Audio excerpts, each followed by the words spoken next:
இன்றைக்கி மீரா கதை சொல்லலாமா? மீராபாயை பற்றி ரொம்ப கிருஷ்ணன் மேலே பக்தியாக நான் அந்த கதையை உங்களுக்கு சொல்ல போகிறேன். அதாவது உங்களுக்கு பிடிச்சிருந்தால் சப்ஸ்கிரைப் பண்ணுங்கள். ராஜஸ்தானில் வந்து ராஜஸ்தான் எங்கே இருக்குது? நார்த்தில் இருக்குது, வட இந்தியாவில் இருக்குது அந்த ராஜஸ்தான். அங்கே ஒரு ராஜபுதன குடும்பத்தில், ஒரு பெரிய பணக்கார குடும்பத்தில் மீரா வந்து ஒரு குழந்தையாக பிறந்திருக்கிறாள். அவளை ரொம்ப செல்லமாகவும் ரொம்ப உயர்வாக வளர்த்துக்கிட்டு இருக்காங்க. அவங்க வீட்டில் அவங்க கிருஷ்ணரை ரொம்ப விரும்பி கும்பிடுறவங்க. ஜனம் டெய்லி பூஜை பண்ணும்போதெல்லாம் அவளுக்கு கிருஷ்ணரை இவளும் கிருஷ்ணரை பாட்டு பாடி பாடி ஜனம் அவங்க அப்பாவோட தாத்தாவோட கும்பிடுவாள்.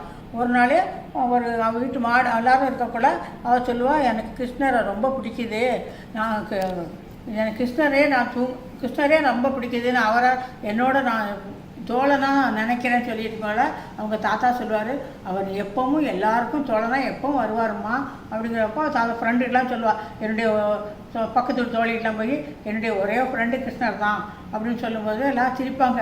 கிருஷ்ணர் அவருக்கு நிறைய ஃப்ரெண்டு கோகுலத்தில் கோபிகளாக உண்டு, அது எப்படி உனக்கு இப்போ ஃப்ரெண்டாவார் அப்படின்னா, இல்லை நான் மனசில் நினச்சேன்னா அவர் பேசுவார், நானும் அவரோட பேசுகிறேன் அப்படிம்பா. ஒரு நாள் அவங்க அம்மாவோட வீட்டில் மாடியில் இருக்கக்கூட ஒரு கல்யாண ஊரெல்லாம் கீழே போவோம். அப்புறம் மாப்பிள்ளை ஊரெல்லாம் போவார். பக்கவாத்தியங்கள்லாம் வாசிச்சுட்டு போகும்போது அம்மா இது என்னம்மா அப்படின்னு கேட்பாள். இது கல்யாண ஊர்வலம்னா ஒரு ஆணுக்கும் ஒரு பெண்ணுக்கும் கல்யாணம் பண்ணி வைப்பாங்க. அந்த மாப்பிள்ளை போகிறாரு. அப்போ அவன் பொண்ணு வீட்டில் இருப்பா, மாப்பிள்ளை கல்யாணம் பண்ணுறக்கா போகிறாரு அப்படின்னா, எனக்கு மாப்பிள்ளை யாரும்மா அப்படின்பா. உடனே அவங்க அம்மா சும்மா சிரிச்சு, உனக்கு அந்த கோபாலன் தான் மாப்பிள்ளை அப்படின்பா. அப்படியா, நிஜமாவே கோபாலன் இந்த மாதிரி இருந்தாலும் என்னை கல்யாணம் பண்ண வருவாரா அப்படின்பா. அவங்க அம்மா சின்ன பிள்ளை தானே, அப்போ 6-7 வயசு தான் அவளுக்கு இருக்கும். சின்ன பிள்ளை ஆமாம் அவனை கல்யாணம் பண்ண வருவாருன்னு வேடிக்கையாக சொல்லிவிடுவாங்க. உடனே அவளுக்கு சந்தோஷம் தாங்காது. நம்ம என்ன கோபாலன் கிரிதர கோபாலன் என்னை கல்யாணம் பண்ணுவார்னு சொல்லி ஒருத்தரே சொல்லுவோம். எல்லாருமே சின்ன பிள்ளைன்னா விளையாட்டு சொல்கிறான்னு நினச்சிக்குவாங்க. அப்படி இருக்காலும் ஒரு நாள் ராத்திரி அவங்க பூஜை நடக்கும், கிருஷ்ணர் பூஜை நடக்கும். அந்த பூஜையில் கலந்துக்காக ஒரு உயர்ந்த சாதுன்னா ஒரு கிருஷ்ண பக்தர் அந்த ஊருக்கு வருவார். அவரும் கிருஷ்ண பஜன் பாடி சாமி கும்பிடும்போது இவளும் அப்படியே பார்த்து கேட்டுக்கிட்டே இருப்பாள். ஒரு கிருஷ்ணனுடைய லீலைகள், அவர் பிறந்ததுலேருந்து அவர் பண்ண நாகத்தை தலையில் ஏறினது, கொடையை பிடிச்சது, கோவிலோட விளையாடினது, அப்புறம் ஒவ்வொன்றா சொல்லும்போது அவளுக்கு அப்படியே மெய்மறந்து கேட்டுக்கிட்டே உட்காந்துருக்கா. அப்போ அவர் தன்னுடைய பெட்டியிலேருந்து ஒரு பெரிய ஒரு கிருஷ்ண பொம்மை எடுத்து அதுக்கு பூஜை பண்ணிவிட்டு பூஜை முடிக்கிறாரு. உடனே அவன் விட அந்த அப்படியே பொம்மையே பார்த்துக்கிட்டே இருக்கா. அந்த பொம்மை அவளுக்கு தன்னை பார்த்து சிரிக்கிற மாதிரி தோணும். உடனே அவளுக்கு சந்தோஷம் தாங்க. உடனே அவன் அப்படியே கண்ணை மூடிட்டு அந்த கிருஷ்ணர் பொம்மை தன்னோட கோபியாகவும் அவர் கிருஷ்ணன் தன்னோட விளையாட மாதிரி அப்படி கற்பனையிலே உட்காந்துருப்பா. ராத்திரி ஆனோன்னா அவங்க அம்மா படுக்க விட்டுருவாங்க. படுக்கையில் தூங்கும்போது கிருஷ்ணர் வந்து வான்னு கூப்பிட்ற மாதிரி இருக்கும். உடனே இவனும் எழுந்து அவரோட ஆடுற மாதிரி பாடுற மாதிரி சந்தோஷம் திடுக்குன்னு முடிச்சு பார்ப்பா, கிருஷ்ணர் காணும். உடனே அந்த பொம்மையை பார்ப்பா. அந்த பொம்மை அவளை பற்றி சிரிக்க வந்தோடனே ஒடியே போய் இந்த பொம்மையை தூக்கி பக்கத்தில் வச்சுட்டு அப்படியே படுத்து தூங்கிடுவா. மறுநாள் காலையில் அவங்க அப்பாலாம் வந்து பார்த்தோன்னே, என்ன அந்த பொம்மையை தூக்கி தூங்குறாளே அப்படின்னு பொம்மை எடுத்தா, பாப்பா எனக்கு இது இப்படி ஏசிப்பா அந்த பணம், அப்பா எனக்கு இந்த பொம்மையை எனக்கு கொடுங்கப்பா அப்படின்னு கேட்பா. உடனே அந்த சாதுக்கள் வந்து சரி அந்த பொம்மை மேலே பிரியமாக பாசமாக இருக்கனால நான் அவளுக்கே பரிசு கொடுத்துட்றேன்னு சொல்லி கொடுத்துட்டு போயிடுறாரு. அப்புறம் ஒவ்வொரு நாளும் அவள் என்ன சாப்பிட்டாலும் அவர்கிட்ட கிருஷ்ணா கோபாலா சாப்பிடு, கிருஷ்ணா சாப்பிடு அப்படி கொடுப்பா. அப்புறம் ஒன்று ஏதாவது சொன்னால் கூட உடனே அவர்கிட்ட போய் பேசுகிறதும் கொஞ்சிறதும் இப்படியே அவன் நாள் வந்து பெரிய பிள்ளை ஆகிடுறான். அப்போ வந்து அப்பவும் என்ன செய்வாள், டெய்லி நந்தபாலா என்மனாளா நந்தபாலான்னு கும்பிடுவா. சும்மா கும்பிட மாட்டா, நந்தபாலா என்மனாளா நந்தபாலா அப்படின்னு தான் சொல்லி கும்பிடுவா. அப்போ மனசில் நம்மளுக்கு கிருஷ்ணன் நம்மளுடைய கணவர், நம்ம கல்யாணம் பண்ண போகிற அவர் தாங்கிற மனசில் ரொம்ப இதாக ஆகிடும். வளர்ந்துருக்கவங்கள ஒரு நாள் அவங்க அம்மா திடீர்னு இறந்துருவாங்க.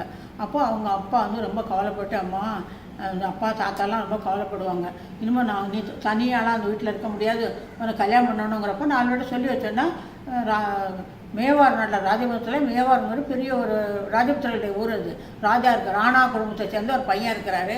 ரொம்ப நல்ல பையனா, அதை பார்த்து உனக்கு பேசி முடிக்கலான்னு இருக்கோம்மா. என்னென்னா நான் தான் முதலே நந்தோபனை கல்யாணம் பண்ணிட்டேனப்பா அப்படின்னு நாங்கள் படுறோம். அம்மா நீ சின்ன பிள்ளைத்தனமாக பேசாத, அது சில அவர் கிருஷ்ணர் இப்போ இருக்கா செய்கிறார், எந்த வருஷத்துலேயே நடந்த வச்சு இவரை நீ என்ன அப்படிலாம் தப்பா நான் இனிமேல் சின்ன பிள்ளைகளை நீ புரியாமல் பேசுனேன், இப்போ நீ புரிஞ்சுக்கம்மா, உலகத்தை புரிஞ்சுக்கணும், நீ கல்யாணம் பண்ணி புருஷன் வீட்டுக்கு போனால் தாம்மா எங்களுக்கும் பெருமை, உங்கள் அம்மாவும் நான் நிம்மதியாக இருந்து சொல்லிட்டு தான் செத்தாங்க அம்மா, அதனால் நான் கட்டாயம் சொல்கிறேன், மறுப்பு சொல்லாமல் சம்மதிச்சுக்கம்மா அப்படிப்பாரு.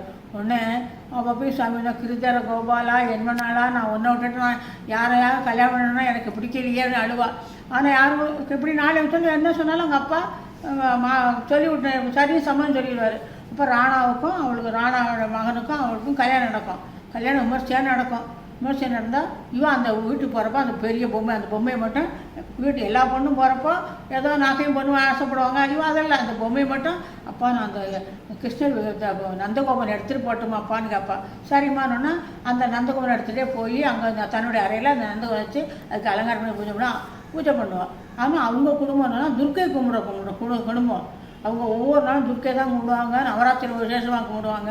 அவங்க மாமியார் வந்து என்ன கிருஷ்ணர் பொம்மை வச்சுருக்கா, நம்ம குலதெய்வம் துர்க்கை தானே அப்படிங்கிறப்போ அவனை ராணா சொல்லிடுவார், அம்மா அவள் இதில் அவள் விருப்பத்தை தலையாட்ட அவள் ஆசைக்கு தானே கும்பிடட்டும் அப்படின்னு சொல்லிடுவார். இப்படி தினம் டெய்லி அவள் என்ன பண்ணுவாள், ஒன்றையும் கவனிக்க மாட்டாள். குளிக்கிறது, கிருஷ்ணர் அலங்காரம் பண்ணுறது, பூஜை பண்ணுறது, இப்படியே நாள் ஓடிக்கிட்டு இருக்கு. இவரும் அந்த அவளுடைய அழகுனாலையும் அவளுடைய மென்மையான மனசுக்காக ராணாவும் அவளை ஒன்றும் சொல்லாமல் விட்டோன்னா ஒரு நாள் சொல்கிறாள், நீ கொஞ்சம் அவங்க அம்மாவுக்கு ராணாவுடைய அம்மாவுக்கு என்ன இப்படி எப்போ பார்த்தாலும் கிருஷ்ணான்னு நடக்கிறாள அப்படின்னு சொல்லி ராணாவை கூப்பிட்டு அவள் உனக்கு மனையாவது இருக்கிறாளாப்பா அப்படின்னு கேட்பா. அம்மா அவள் வந்து ரொம்ப மென்மையானவா, கிருஷ்ண மேலே பக்தியாக இருக்கிறா, ஆனால் நல்ல குணம் இல்லாதம்மா, நான் அதனால் அவளை நான் மனசை புண்படுத்த விரும்பலை, அவள் விருப்பத்துக்கு அவள் இருக்கட்டும், கொஞ்ச நாள் இருக்கட்டுமா அப்படின்றவார். அந்த ஊரில் அப்போ ஒரு நவராத்திரி பண்டிகை வரும். பண்டிகைக்கு எல்லோரும் துர்க்கை கோயிலுக்கு கிளம்பி போவாங்க. இவன் வந்து நான் வந்து இந்த கிருஷ்ண பூஜைலாம் இருக்கேன், கிருஷ்ணனுக்கு பஜனை பண்ணணுமே, கிருஷ்ணனுக்கு நைவேத்தியம் நான் பண்ணணுமே, எனக்கு நேரம் அங்கே எனக்கு இதெல்லாம் செய்கிற வேலை இருக்குன்னா மகாராணி அம்மாவுக்கு அந்த மாமியாருக்கு ரொம்ப கோபம் வந்துடும். உடனே மகனை கூப்பிட்டு இன்னும் அவள் ஒழுங்காக கிருஷ்ணரை கும்பிட்டுட்டு இருந்தானே எங்களுக்கு பிடிக்காது, இதை நீ சொல்லி வை அவட்டன்னு சொல்லிட்டு போயிடுவாங்க.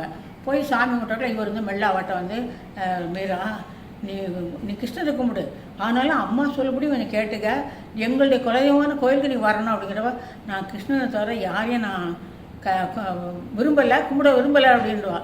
உடனே அவர் சொல்லுவார், நீ விரும்பாட்டி கூட எங்களுக்காக நீ வா அப்படிங்கிறப்போ இவன் அதை மறுத்துருவா. உடனே எனக்கு கோபம் வந்துடும், நீ ரொம்ப எப்போ பார்த்தாலும் இருக்கிறதே எங்கள் அப்பா அம்மாவுக்கும் கோபம் இருக்குது, எனக்கும் இப்போ நீ இப்படி பண்ணுறலாம் பிடிக்கலங்கிறப்போ உடனே நான் மன்னிச்சுக்கிடுங்க, நான் அவங்க கோவப்படுத்திட்டேன்னா சரி உங்களுக்காக வரேன்னு சொல்லி அன்றைக்கி துர்க்கா கோயிலுக்கு அவங்களோட எல்லாரோட போய் சேர்ந்து சாமி கும்பிட்டுட்டு வருவாள்.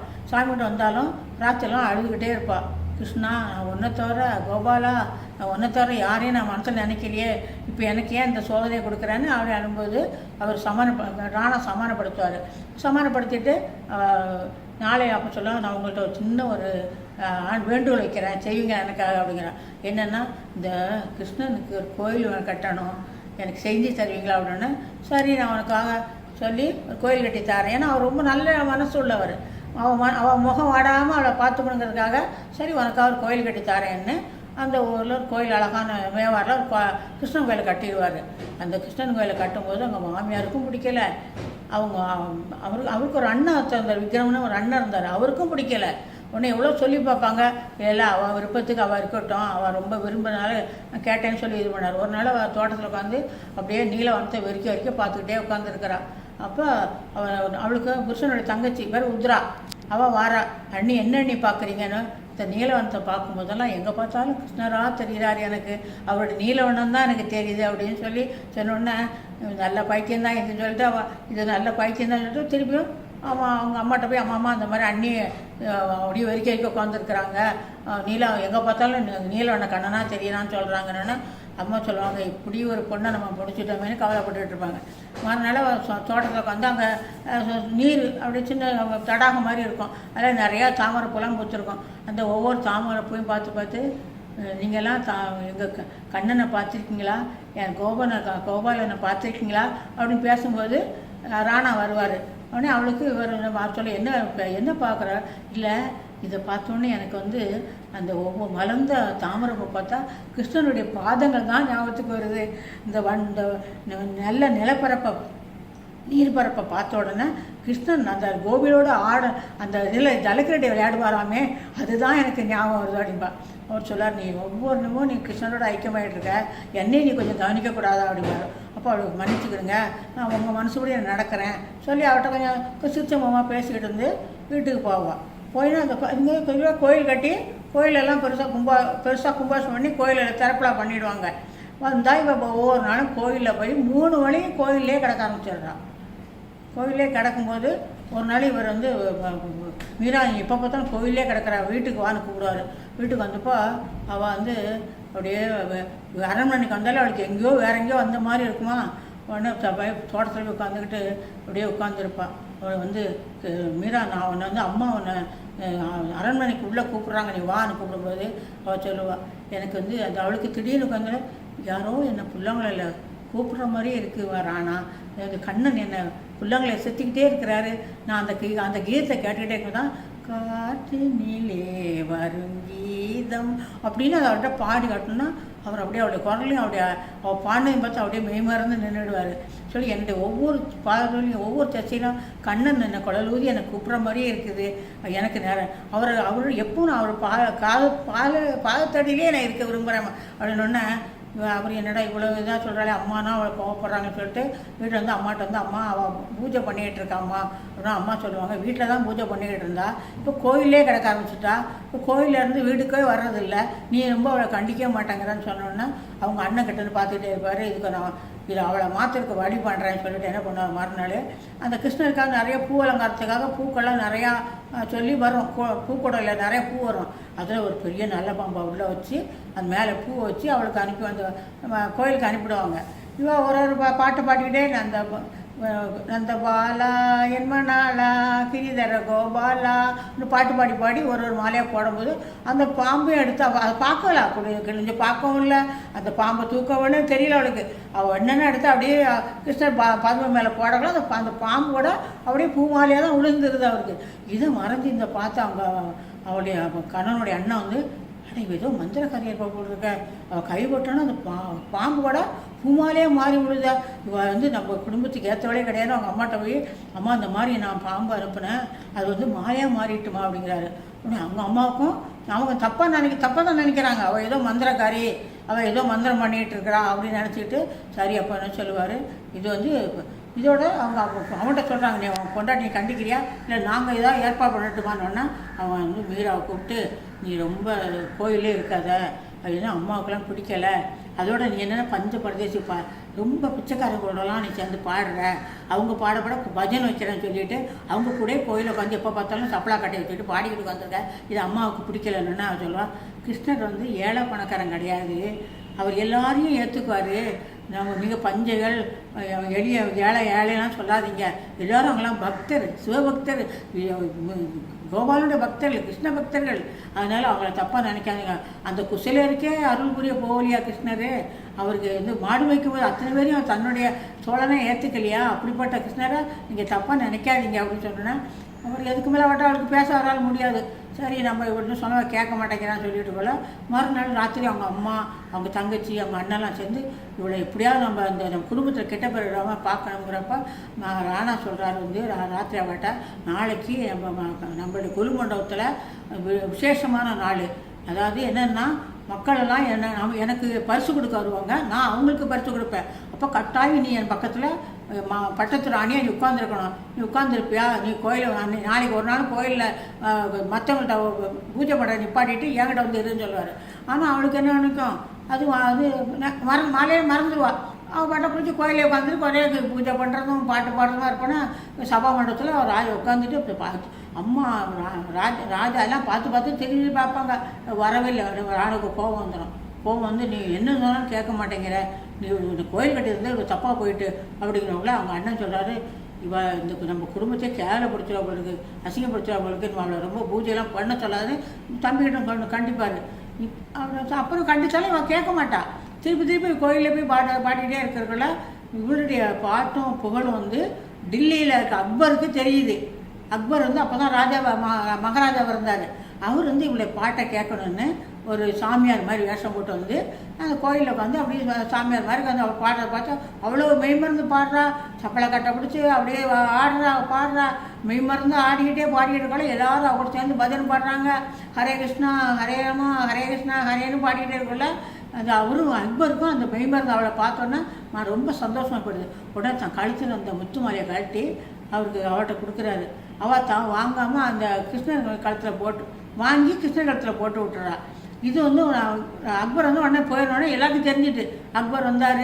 முத்து மாலை ராஜாவோட முத்து மாலைன்னு தெரிஞ்சோடனே இங்கேயும் ராணாவும் அவங்க அம்மாலாம் வச்சு அவரை வந்து பாராட்டி இந்த பரிசு கொடுக்குறதுல இந்த அளவுக்கு மோசமாக இருக்காளே வேறு ஜாதிக்காரனே விட்டு அவங்க கூடயும் பரிசு வாங்குற அளவுக்கு இறங்கி போயிட்டாளேன்னு சொல்லி என்ன பண்ணாங்க. அப்போ அவங்களாம் நம்ம என்ன பண்ணலாம், இவ்வளோ கொண்டு விடுறது மீராவை கொண்டு விடணும் அப்படின்னு சொல்லிட்டு என்ன பண்ணாங்க, பாலில் விஷம் கலந்து கொண்டு மீராவை கொண்டு கொடுக்க சொல்லிடுவாங்க. இப்போ அதனால முதல் நாள் தான் என்ன சொல்லுவாங்க, ராணாட்டா எனக்கு குடும்ப வாழ்க்கையே பிடிக்கலை, நான் அந்த பிருந்தாவனத்தை பார்க்கணும், கண்ணன் விளையாடுற இடத்தையும் கண்ணன் இருக்க துவாரகே நான் போகணுன்னு எனக்கு ஆசையாக இருக்குது அப்படிங்கிறப்ப அவங்களெல்லாம் நீ குடும்பத்தப்பெல்லாம் போக முடியாது, நீ ஒரு குடும்ப பெண்ணுங்கிறத நினச்சிக்கு அப்புறமா நீ சாமியை கும்பிடலான்னு சொல்லும்போது அந்த கவலையோடு இல்லைடா நம்ம இப்படி சொல்லிட்டாரு, நான் பிருந்தாவனத்துக்கு எப்போ போய் பார்ப்பேன், பிருந்தாவனம் கிருஷ்ணா நான் இடத்துக்கு எப்போ வருவேன்னு சொல்லி பார்த்துட்டு படுத்திருப்பாள். அப்போ காலையில் கழிச்சு பூஜை பண்ணும்போது அந்த அவளுடைய நாத்தனார் உத்தரா வந்து கையில் பால் கொண்டு வந்து அதில் விஷம் கலந்து கொடுக்கோடி அவளுக்கு பாவமாக இருக்கும் அண்ணியை பார்த்தாலும். அதனால் அவங்க எல்லாம் அவளுக்கு தான் கொடுக்க சொல்லுவாங்க. உடனே அண்ணி நீங்கள் நைவேத்தியம் பண்ண போகிறீங்கள, இந்த பாலையும் கிருஷ்ணருக்கு நைவேத்தியம் பண்ணுங்க அப்படின்னா, சரி நீங்கள் ரொம்ப நேரம் காலையில் ஒன்றுமே சாப்பிடலாம்ல, நைவேத்தியம் பண்ணிவிட்டு அது பாலை குடிங்கன்னு சொல்லலாம். சரி நான் பண்ண கிருஷ்ணர்கார பூஜை கட்டி கிருஷ்ணர்கார அப்படியே சாப்பிட சொல்லி அவருக்கு நைவேத்தியெல்லாம் இது பண்ணி கொடுத்துட்டு அவர் வாங்கிட்டு அப்படியே அவர் குடிக்கிற மாதிரி இது பண்ணிவிட்டு அந்த பால் எடுத்து அவர் குடிச்சிடுவோம். குடிக்கக்குள்ள அந்த கிருஷ்ணருடைய முகம் அப்படியே கருத்து போகும். அதோட துவாரகையில் இவ கிருஷ்ணன் பாடிட்டு இருக்கால, துவாரகையில் பெரிய கிருஷ்ணன் கோயில் இருக்குது. அந்த கிருஷ்ணன் கோயிலில் உள்ள சாமி கம்ப்ளீட்டாக கண்ணங்கரைன்னு பாடிடுச்சு. அங்கே சாமி விட்டுருந்த பூஜை பண்ணவங்களாம் இன்னும் திடீர்னு கிருஷ்ணன் பொம்மை நிறம் மாறிட்டு சொல்லிட்டு போலே அந்த கோயிலோட கதை ரெண்டு படாமல் கதை சாத்திட்டு உடனே ஊரே ஆச்சரியப்படுது, என்ன திடீர்னு கிருஷ்ணன் கோயில் கிருஷ்ணன் கோயில் மூடிட்டு இருக்கிறப்ப அங்கே உள்ளவருக்கு ஒரு தெய்வ வாக்கு வந்து, இது என்னைக்கு மீரா வந்து என்னுடைய கோயிலில் காலடி வைக்கிறாளோ அன்னைக்கு தான் நான் உங்களெல்லாம் பார்ப்பேன்னு சொல்லி அந்த கிருஷ்ணர் சொல்லிடுறாரு, அருள் வாக்கு சொல்லிடுறாரு. அப்படின்னு கூட எல்லாரும் எப்போ மீராங்க வருவா, அவள் எங்கே இருக்கான்னு அவங்களுக்குலாம் தெரியாது, மீராங்கிறவா எப்போ இந்த ஊருக்கு வருவா அப்படின்னு எதிர்பார்த்துருக்காங்க. இங்கே இந்த மறுநாள் வீட்டுக்கு செஞ்சு வச்சு அந்த கிருஷ்ணனுடைய பொம்மை நிறம் மாறினோன்னே அப்போ அந்த அவள் வந்து அழுவா மித்ரா வந்து, அண்ணி மன்னிச்சிடுங்க அண்ணே, அண்ணன் தான் பெரிய அண்ணன் தான் இந்த மாதிரி உங்களுக்கு விஷம் சொன்னார் என்னை மன்னிச்சு காலை விடுங்கன்னா. அப்போ ராணார் சொல்லுவாள், நான் குடும்ப வாழ்க்கை ஏற்றவளே கிடையாது, என்னுடைய உள்ளமும் என் மனசும் என் உடம்பும் கிருஷ்ணனை தேடுது, நான் கிருஷ்ணனை தேடி போகிறேன், என்ன நான் என்ன தயவுசெய்து என்னை விடுவிச்சிருங்கன்னு கேட்டோன்னா அவங்க மாமியாலாம் போ இந்த ஊரை விட்டு போனால் நல்லதான் போன்னு வரட்டி விட்டுருவாங்க. அவன் உடனே பாட்டு பாடிக்கிட்டே தெரியல சாப்பிடா படித்து பாடிட்டு இருக்கலாம். பின்னால் ஒரு நிறைய கூட்டமாக பின்னால் கிளம்புறாங்க. அப்படியே போய் நடந்து பிருந்தாவனத்துக்கு வரா. பிருந்தாவனத்துக்கு வந்தோன்னா அவளுக்கு ரொம்ப சந்தோஷம். இந்த இடத்துல கிருஷ்ணன் நின்று இருப்பார், இந்த இடத்துல கிருஷ்ணன் பாடியிருப்பார், இந்த கிருஷ்ணத்தில் கோபி ஆடியிருப்பார், கிருஷ்ணா நானும் ஒரு கோபியாக எங்களோட வரக்கூடாதா எங்களோட விளையாடக்கூடாதா அந்த பாட்டு பாடி ஆடிக்கிட்டு இருக்கவில்லையே. அப்புறம் அவங்களெல்லாம் சொல்லுவாங்க, அந்த ஊரில் உள்ளவங்க சொல்லுவாங்க, மேவாரில் ஒரு கோயில் கிருஷ்ணன் கோயில் திறக்காமல் கிடக்குது, அது மீரா இந்த அம்மா தான் மீராவா, இவங்க வந்தால் தான் அந்த கோயில் திறப்போன்னு சொல்கிறாங்கன்னு எல்லாம் சொல்கிறாங்க. உடனே அவள் அந்த அவளுக்கே துவாரகை போகணுன்னு ஆசை, கிருஷ்ணன் நாடு ஊர் அந்த ஊர் அதில் போய் அதுவும் அந்த கோயிலில் போய் பார்க்கணுங்கிற ஆசையில் தான் வரா. நடந்து அவர் அந்த ராஜபுரத்தில் ஒட்டகத்தில் ஏறி அப்படியே போய் கடைசியில் துவாரகைவே அடைஞ்சிடுறா. துவாரகை அடைஞ்சால் கோயிலில் போய் பார்த்தா கோயில் காட்சி அடைஞ்சிருக்கு. உடனே பாட்டு பாடுறா, எதுக்கு இந்த சோதனை, ஏன் இந்த கோவத்தில் இருக்கா கிருஷ்ணா மட்டும் பாட்டு அவரை பற்றி ரொம்ப பாட்டெலாம் பாடுறா. பாடிட்டு நான் இந்த மனித பிறை எனக்கு வேண்டாம், எவ்வளோ கஷ்டத்தை கொடுத்த எனக்கு, இன்னும் ஏன் என்னை எடுத்துக்காமல் இருக்கிறான், உன்னோட சேரணும் தானே ஒவ்வொரு நாளும் உன்னையே நான் நினச்சேன், என்னோடய உயிராக நினைக்கிறேன் அப்படின்னு சொல்லி பாடக்குள்ள கதவை திறக்கக்கூடாதா என்னை பார்க்கக்கூடாதான்னு சொல்லி ஆடும்போது கதவு பட்டாரம் திறந்து கிருஷ்ணர் அந்த ஜெகஜோதி மயமாக தெரிஞ்சோன்னா அதை பார்த்து கிருஷ்ணா கோபாலா நந்த கிரிதர கோபாலா அப்படின்னு சொல்லிட்டு அப்படியே விழுந்துடுறான். அவளுடைய உடம்புல ஆவி வந்து அப்படியே கிருஷ்ணரோட போய் ஐக்கியமாயிடுது. அப்புறம் அந்த பூஜை புனஸ்காரெலாம் சேர்த்து அவள் கிருஷ்ணனோட இருந்திருக்காங்கிற மீராபாய் கிருஷ்ணனோட ஐக்கியமானதுக்காக அதுக்கு ஒரு முக்கியமான நாள், அந்த நாளை விசேஷமாக கும்பிட்டுட்டு இருக்காங்க.